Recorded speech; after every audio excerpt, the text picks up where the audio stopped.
भावनावरती नतमस्तक होतो. तुम्ही श्रोते सज्जन मायबा माता भगिनी पुरुषवर्ग श्रोत्रावर्ग आदरणीय सर्व टाळकरी मंडळी संस्थेतील विद्यार्थी वृंद चोपदार आता सर्व या बाजूचे विद्यार्थी. थोडा वेळ मी लांबवलो परंतु आता लांबवता यायचं नाही कारण ऊन भरपूर आहे. विद्यार्थी मंडळी तुम्ही बसलेले गर्दी करून बसल्यानंतर उष्णता वाढली जाते आणि मग त्यात उन्हाचा तडाखा आहे. त्यामुळे जास्त वेळ लांबणार नाही. अर्ध्या पाऊण तासामध्ये काल्याचं कीर्तन आपल्याला समारोपाला न्याय.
साखर वगैरे बर्फ विलायची वगैरे अमुक तमुक टाकलेलं वा वा क्या बात आहे आणि म्हटलं म्हणलं आणा ना मावशीने असा मोठा लोट ग्लास भरून आणला काय ऊन आहे नुसतं पाणी मी म्हणला आजी म्हणली मठ्ठा मठ्ठा म्हणायचं महाराजाला अरे काय पाया पडतो तुमच्या त्याच्यात काही सार शिल्लक नाही ना ते असार गोपाळ खात होते देवाने सांगितलं असार खाऊन कुठं तब्येत होईल का त्याच्याकरता सारभूत खावं लागेल मग देवा खायचं खरं झालं परंतु आम्हाला मिळत नाही आमच्या घरी तयार झालेलं सगळं मथुरेला जातं सगळे राक्षस खातात आमच्यावरती आक्रमण करतात आमच्याशी युद्ध करतात लढतात मारतात आम्हाला मग आता राक्षस मोठे झाले काय करायचं देवाने सांगितलं तुम्ही जा घरी आणि आईशी भांडून आणा गोपाने सांगितलं आई आम्हाला मारते बघ आई आम्हाला देत नाही तूप मागायला गेलो मारते लोणी मागायला गेलो मारते दूध मागायला दही मागायला गेलो तर मारते आम्हाला मग देवाने सांगितलं तुम्ही माझ्या मागे याच्या करता या का मागे या माझ्या तर ऐका गोपाळांनो तुम्ही जर माझ्या मागे आला तर तुम्हाला मी पोटभर खाऊ घालेल काय म्हणतोय देव तुम्हाला मी पोटभर खाऊ घालेल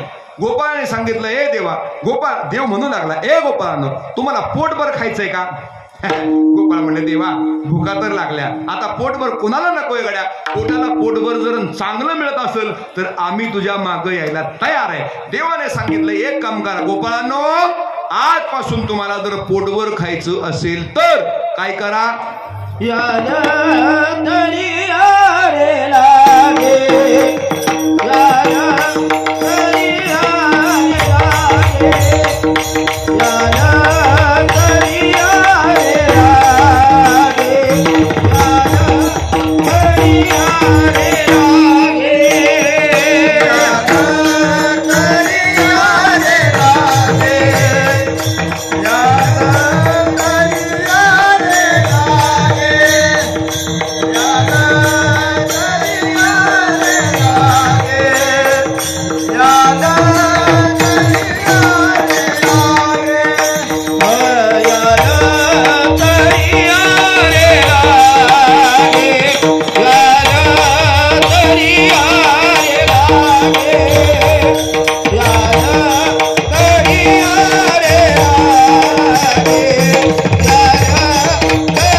गोपाळ म्हणजे हो देवा पाहिजे एक काम करा काय करा हे नाही फक्त माझ्या मागे या वा तुझ्या मागे यायचं गोपाळाला देवाने सांगितलं यायचं असेल तर या नसेल तर मला काही घेणं देणं देवाने तिथं या बघा बरं का याल तरी यारेला याच असं नाही सांगितलं तुम्हाला पोटभर खायचंय का त्याला मी तयार आहे ना मग तुम्हाला यायला तरी काय हरकत आहे सांगू का तुम्हाला आईस ऐकून जा गड्या देवाच्या मागे लागलं ना आम्ही तर पोटभर खातो गड्या ऐका पोटभर खातो अरे ऐका रे माय बापू रोज गळ्यामध्ये हार आहे रोज सत्कार आहे रोज 1000 4000 10,000 लाखो माणसाला उपदेश करायचा योग आहे आणि रोज भगवान परमात्मा समोर कीर्तन करायचा योग येतो गड्या अजून काय भाग्य हो माणसं म्हणतात महाराज काय नशीब अहो खरंच नशीब लय चांगलं आमचं रोज देवा करता भजन करायचंय देवाच्याच नामसंकीर्तनामध्ये भोजन करायचंय याच्यापेक्षा विशेष तो लाभ आता याच्यापेक्षा लाभ काय असा ओ माय बाप सांगून जातो गड्या आम्ही देवाच्या नादी लागलो देवाने आमचं कोट कल्याण केलं गड्या म्हणून करता तुम्हाला सांगून जातो आई पाया पडतो, देवाची भक्ती करा गड्या. म्हणजे लगेच कीर्तनकार व्हा असं नाही. मग एक काम करा, संध्याकाळी घरी बसल्या बसल्या अंथरुणावरती बसा, हात जोडा देवाला, सांगा ए पांडुरंगा, आतापर्यंत माझ्या हातून कोणाची निंदा घडली असेल, कोणाला काही वाईट बोलले असेल मी, कोणाचं काही इकडं तिकडं स्तुती झाली असेल किंवा कोणाचा काही अपराध झाला असेल, देवा मला क्षमा कर आणि आज झालेला अपराध पुन्हा माझ्या हातून उद्या घडू नये म्हणून करता मला सद्बुद्धी दे रे भगवंता. आणि रोज देवाचं नामचिंतन करा. धुणं धुताना रामकृष्ण हरी म्हणा, स्वयंपाक करताना रामकृष्ण हरी म्हणा, खुरपताना रामकृष्ण हरी म्हणा. आता तुम्ही सगळे एकत्र आल्यावर रामकृष्ण हरी म्हणताल होय? आता काय सांगावं, पाया पडतो तुमच्या. तुम्ही जर एकत्र आला का नाही, सगळींनी थोडे थोडे थोडे थोडं आणलं असं साठवून डोक्यामध्ये आणि सगळ्या बातम्या का काय माहिती गड्या, माझ्यापेक्षा आमच्या मंडळीला सगळ्या बातम्या माहिती, बिचारी कुठंच जात नाही. शेजाऱ्या पाजाऱ्या येतात लगे सांगतात, काय ग तुला माहिती का आणि तुला म्हणून सांगतो का कोणाला सांगू. 5-5 जणीला सांगत आलेली असते सगळ्या आळीत, आणि ती म्हणते बरं का तू माझी लय जीवातली मैत्रीण लय सखी आहे म्हणून मी तुला सांगते, कोणाला सांगू नको. ते म्हणते हे बाई मला तर तुझा तर माझ्या विश्वास आहे नाही तर नाही ती म्हणते तुला म्हणून सांगते, कोणाला सांगू नको. असं म्हणता अख्खं गाव पिटवलं गुरु. पाया पडतो तुमच्या, कोणाची निंदा करू नका, स्तुती करू नका. फक्त एक काम करा, काम चालू असताना तुम्ही एकटे असताना विनाकारण टेन्शन घेत, विनाकारण नको तो विचार करण्यापेक्षा रामकृष्ण हरी म्हणा ना. काय तोटा होईल का तुमचा? अहो फायदाच होईल. मायबाप जगाचा मालक तुम्हाला चपात्या लाटायला येईल. माझ्या जनाईला माझ्या केर भरू लागितला, धुणं धुतलं जनाबाईच्या बरोबर, माझं गोवऱ्या वेचला, नवे माझ्या जनाबाईला आंघोळ घातली, गड्या वेणी फणी केली पांडुरंगाने. तुमची का नाही मदत करायचा? देव माझा कृपाळू होईल. चला, देवाने सांगितलं याल तरी अरे लागे. यायचं असेल तुम्हाला, पोटभर खायचं असेल तर एक काम करा, माझ्या मागं या. गोपाळाने सांगितलं देवा तुझ्या मागं आम्ही येऊ. ठरलं गड्या, तू आमचा अध्यक्ष आहे, तू सांगल तसं वागायचं. आम्ही शपथ घेतली, तुझ्या मागं आम्ही आलो. तर तू नेमकं काय करशील? आज देतो पोट भारी, आज देतो पोट भारी, पोट भरी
सांगायचा मुद्दा मला असा आहे, पुतनेला मोक्ष देतो. तुम्हाला सांगितलं प्राण्यावरती देव कृपा करतो. गजेंद्र नावाचा हत्ती होता गड्या, त्या हत्तीला नकराने पकडलं, त्या हत्तीवरती कृपा केलीच केली, परंतु नकराने सांगितलं, हे देवा मला असं कळालंय की तुझं दर्शन झालं तर मोक्ष होतो, आणि मग मी तर तुझ्या समक्ष बराच वेळ झाला उभा आहे, मग हत्तीला घेऊन चाललास, मी काय पाप केलं?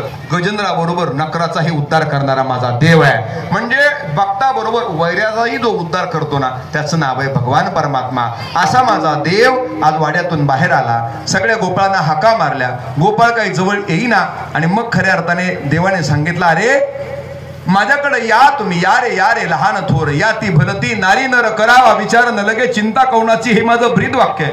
तुम्ही सगळे माझ्याकडे या. भगवान परमात्म्याने सांगितलं, मी हलका भारी श्रीमंत गरीब पाहत नाही, उच्च नीच काही नेने भगवंत तिष्ठे भाव भक्ती दे कोणिया. मला काही घेणं देणं नाही कोणत्या कुळातला आहे, किती श्रीमंत आहे, किती पैसा आहे, किती मोठ्या गाडीत आला, किती मोठं धोतर घातलं, कसली भट्टीची कपडे घातली, किती सुंदर फेटा बांधला, देवाला घेणं देणं नाही गड्या. मला तर असं वाटतं, ऐका बरं का, आई सांगून जातो गड्या, माझा भगवान परमात्माला एक कृपा आहे बरं का. कोणीही जाऊ द्या आणि कसाही जाऊ द्या, त्याच्यावरती कृपाच करतो. मुड पापे जैसे तैसे, अरे मुड पापे जैसे तैसे, उतरे कासे ना होने, उतरे कासे ना होने, उतरे कासे ना होने, उतरे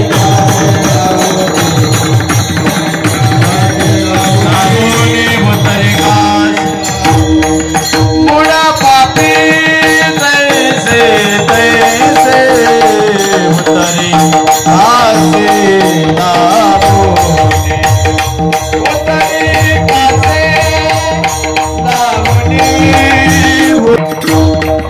मुड़ा पापी तैसे तैसे, उतरे कासे